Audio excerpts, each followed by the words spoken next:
क्या आपने कभी सोचा कि हम जो कुछ करते हैं उसके पीछे का असली मकसद हम खुद से भी छिपाते हैं?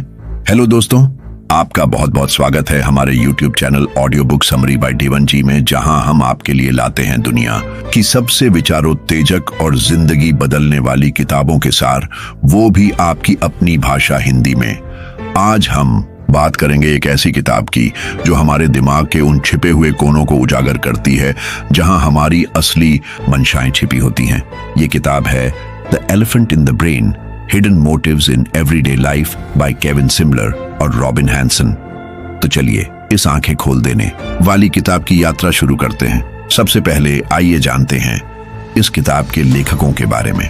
केविन सिमलर एक लेखक और सॉफ्टवेयर इंजीनियर हैं जो वर्तमान में न्यूयॉर्क के ब्रुकलिन में रहते हैं। उन्होंने 10 साल तक प्रोग्रामर, प्रोडक्ट डिजाइनर और इंजीनियरिंग डायरेक्टर के रूप में काम किया है और अब स्टार्टअप्स को टेक्नोलॉजी और लीडरशिप पर सलाह देते हैं। उनकी लेखनी उनके ब्लॉग meltingasphalt.com पर देखी जा सकती है, जहां वो इंसानी व्यवहार और दर्शन पर लिखते हैं। दूसरी ओर Robin Hanson George Mason University में इकोनॉमिक्स के एसोसिएट प्रोफेसर और ऑक्सफोर्ड यूनिवर्सिटी के फ्यूचर ऑफ ह्यूमैनिटी इंस्टीट्यूट में रिसर्चर है। उनके पास सोशल साइंस में PhD, फिजिक्स और दर्शन शास्त्र में मास्टर्स डिग्री और आर्टिफिशियल इंटेलिजेंस में 9 साल का अनुभव है। दोनों लेखकों ने मिलकर इस किताब में इंसानी दिमाग और व्यवहार के छिपे हुए पहलुओं को उजागर किया है।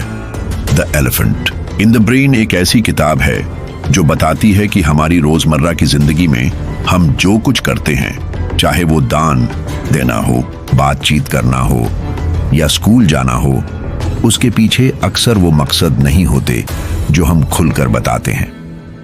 लेखक कहते हैं कि हम इंसान सामाजिक प्राणी हैं और हमारा दिमाग इस तरह डिजाइन हुआ है कि वो हमारी स्वार्थी मंशाओं को छिपाता है ताकि हम समाज में बेहतर दिखें।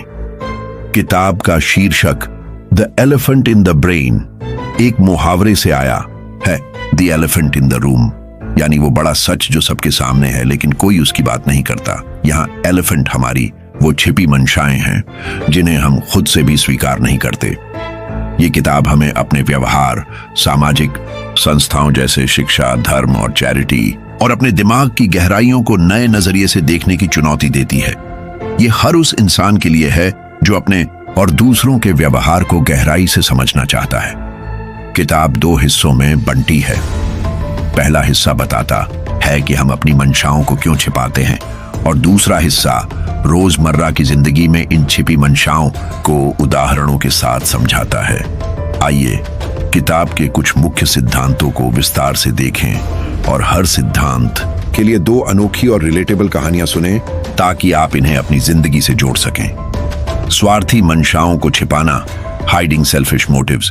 लेखक कहते हैं कि हमारा दिमाग हमें स्वार्थी बनाता है, लेकिन समाज में स्वीकार्य होने के लिए हम इन स्वार्थी मंशाओं को छिपाते हैं। ऐसा इसलिए क्योंकि अगर हम खुलकर अपनी स्वार्थी मंशाएं दिखाएं तो लोग हमें पसंद नहीं करेंगे। हमारा दिमाग एक प्रेस सेक्रेटरी की तरह काम करता है जो हमारे व्यवहार को अच्छा दिखाने के लिए कहानियां बनाता है। रिया एक कॉलेज स्टूडेंट थी जो अपने दोस्तों के बीच बहुत पॉपुलर थी।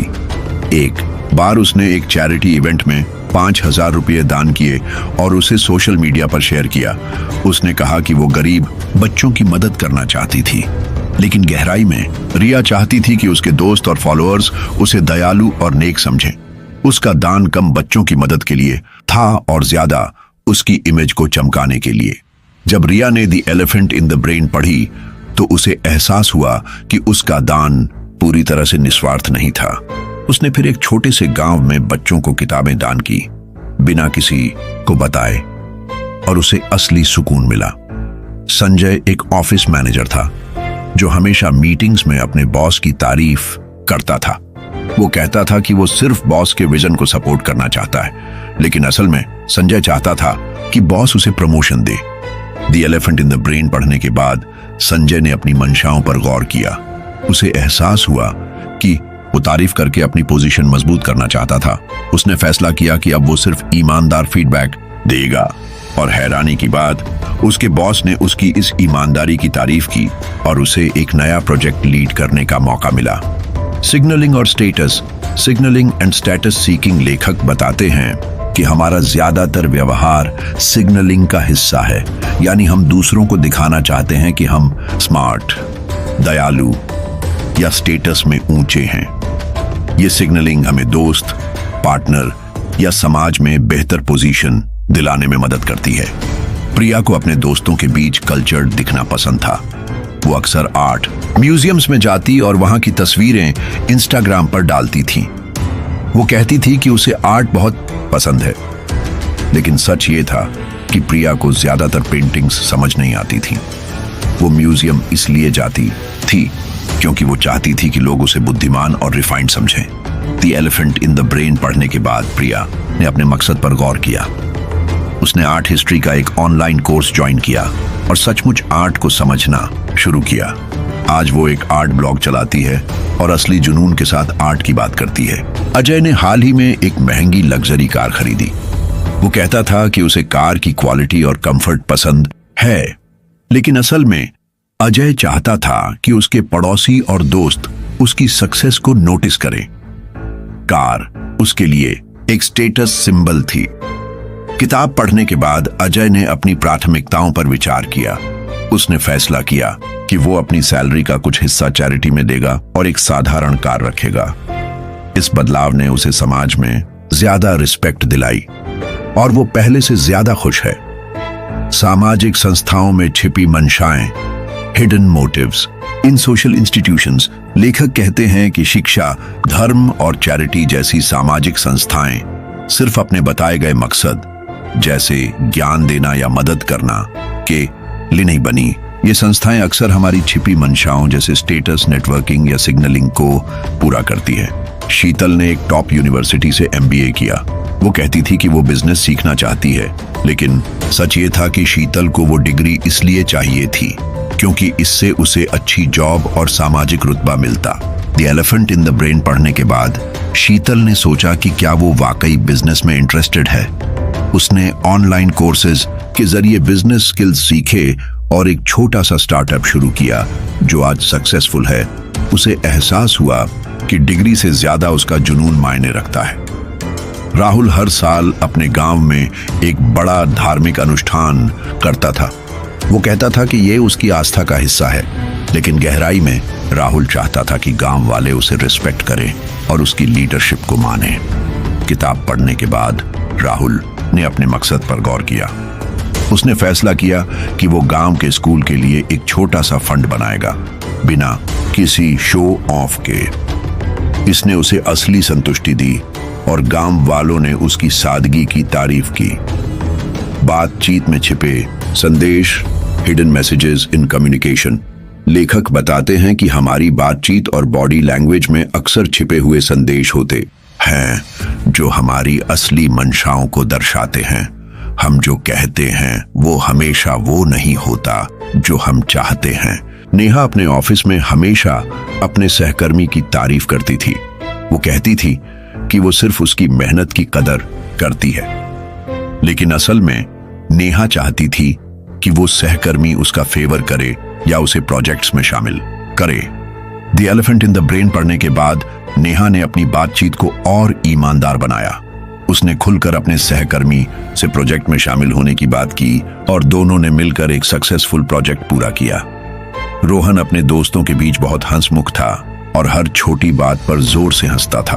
वो कहता था कि उसे मजाक बहुत पसंद है, लेकिन सच ये था कि रोहन अपने हंसने से ग्रुप में अपनी मौजूदगी को मजबूत करना चाहता था।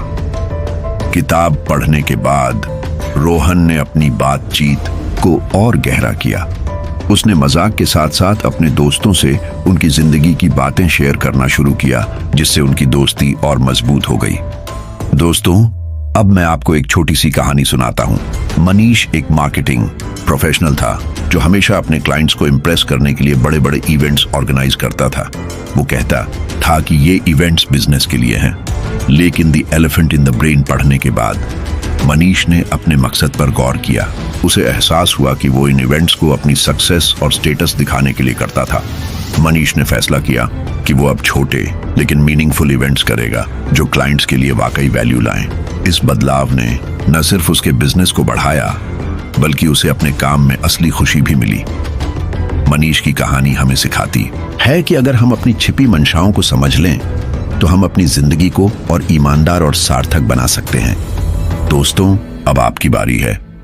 कमेंट बॉक्स में हमें बताइए, क्या आपने कभी ऐसा कुछ किया जैसे दान देना, तारीफ करना या कोई काम करना जिसके पीछे आपका मकसद वो नहीं था जो आपने खुलकर कहा? या फिर आप इस किताब का कौन सा सिद्धांत अपनी जिंदगी में अपनाना चाहेंगे? आपकी कहानी दूसरों को प्रेरित कर सकती है। अगर आपको ये वीडियो पसंद आया तो प्लीज इसे लाइक करें, अपने दोस्तों और फैमिली के साथ शेयर करें और हमारे channel audio book summary by Devan ji को सब्सक्राइब करना न भूलें। हम आपके लिए ऐसी ही प्रेरणादायक और जिंदगी बदलने वाली किताबों के सार लाते रहेंगे। तो बेल आइकन दबाइए ताकि आपको हमारे हर नए वीडियो की नोटिफिकेशन मिले। मिलते हैं अगले वीडियो में। तब तक अपने दिमाग के एलिफेंट को समझो और अपनी जिंदगी को और बेहतर बनाओ।